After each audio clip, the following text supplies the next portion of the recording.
So when we say, I'm sorry, we bring healing. You know, understand this. Healthy families, they still mess up. They still hurt each other. They still do stupid things. But they say they are sorry. And that's a God-given principle that when we say we're sorry, when there's healing that could come.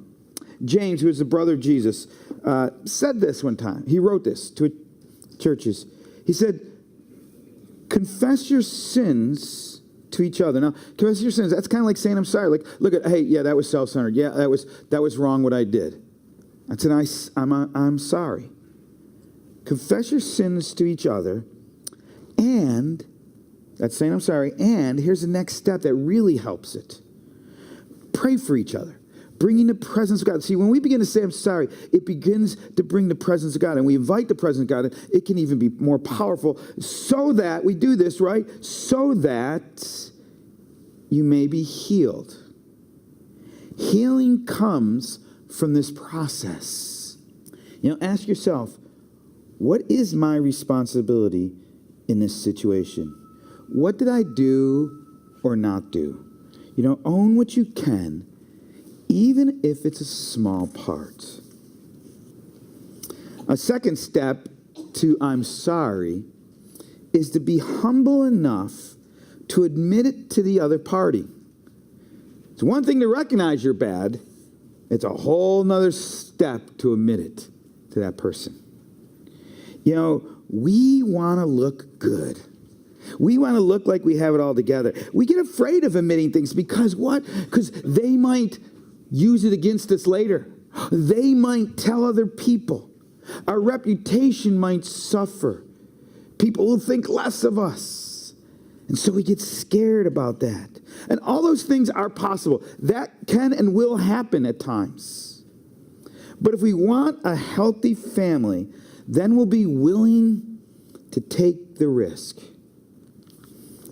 Peter, writing to these churches and teaching them how to get along in community. He says this, all of you, all of us, clothe yourselves with humility towards one another. Wrap it around you. Be seen with that. Understand that. Have that just right next to your skin, right next to your body. Have humility go between you and others. Humility is key. Humility has real power. Clothe yourselves with humility towards one another. Because here's the reason. One of the reasons. Because God opposes the proud, but shows favor to the humble. That when we're willing to be real, be humble, to admit our wrong and ask for forgiveness from someone else, God promises He will bless that. That good will come out of that. Do not minimize. You know, Jesus once said, all you need to say is simply yes or no. Anything beyond this comes from the evil one. And it's the same thing around apologies.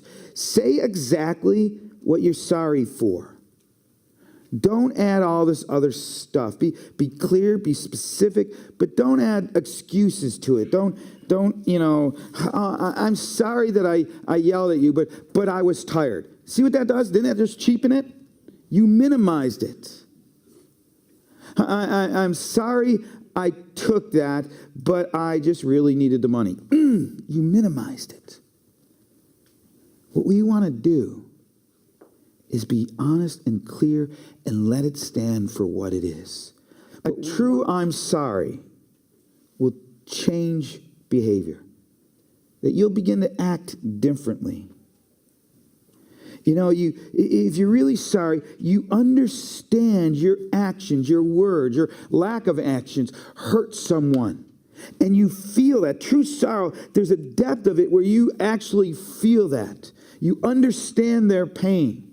And you at that point decide, I want to do something I want to change my behavior. I don't want that to happen to that person again. I don't want to put them in that spot of pain. And so you change your behavior. You know, John the Baptist.